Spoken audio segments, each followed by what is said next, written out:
ये देख लो हिंदू भाइयों, अपनी गौ माता की कैसे दुर्गति हो रही है। भूख के मारे पॉलिथीन और गंदगी खाने पे मजबूर हो रही है। इनकी ये हालत देख के ना मुझसे रहा नहीं गया।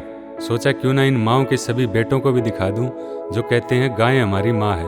मैं पूछना चाहता हूँ इन माँओं के सभी बेटों से कि ये दूध देती है तब तक ही हमारी माँ है या उसके बाद भी है।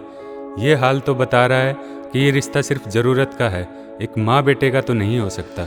जब तक इनके थनों में दूध है, इनको खाने को मिलता है, जैसे ही दूध खत्म, रिश्ता खत्म। निकाल देते हैं इनको घर से बाहर, पॉलिथीन और उन लोगों के डंडे खाने के लिए जो कहते हैं हम अन्नदाता हैं। भूख के मारे एक टाइम का पेट भरने के लिए उन अन्नदाताओं के खेत में अगर चली भी जाती है ना, तो डंडे खाती हुई उन कांटों की तारों से अपने शरीर को चीरती हुई लहू लुहान होकर निकलती है।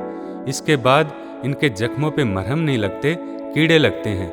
इस हिसाब से अगर देखा जाए, हमसे अच्छे तो वो कसाई हैं जो ले जाते हैं इनको तूड़ी की तरह ट्रकों में भर के मुक्ति देने के लिए। कम से कम इस नरक से तो छुटकारा दिलाते हैं वो, बुरे कहाँ हैं वो। और इतना ही नहीं, हमारे मुंह पे तमाचा भी मारते हैं वो। कहते हैं देखो, जिसको तुम माँ कहते हो ना, उस माँ की खाल खींचकर कैसे हम अपने पाँव की जूती बनाते हैं और तुम्हें भी पहनाते हैं।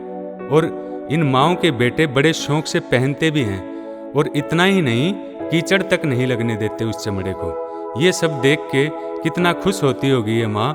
चलो जीते जी ना सही, मरने के बाद तो कीचड़ से बचाया मेरे चमड़े को। एक बात और सुनो, अगर हमारी जगह किसी और धर्म के लोगों ने कहा होता ना कि गाय हमारी माँ है, वो हमें बताते माँ और माँ के दूध की अहमियत क्या होती है। वो हमें दिखाते तुम इसका दूध नहीं, मूत पीने के लायक हो। क्योंकि जो इंसान माँ के दूध से स्वस्थ नहीं हो सका, वो इसके मूत में स्वास्थ्य खोज रहा है। सच में हम मूत ही पीने के लायक हैं। जो धर्म किसी को माँ का दर्जा देके उसे कसाईयों के हाथों कटवा के उसकी जूती पहने, उसकी बीमारियों का इलाज मूत से ही हो सकता है, दूध से नहीं। वाह रे हिंदुओं, तुम माँ शब्द का त्याग दो। हमारे मुंह से माँ शब्द अच्छा नहीं लगता। हमारी माँओं की सदियों से दुर्गति होती आई है। इस देश को ही देख लो, इसे भी तो हम माँ ही कहते हैं। बना पाए क्या इसे हम अपना? और ना कभी बना पाएंगे। कैसे बनाएंगे?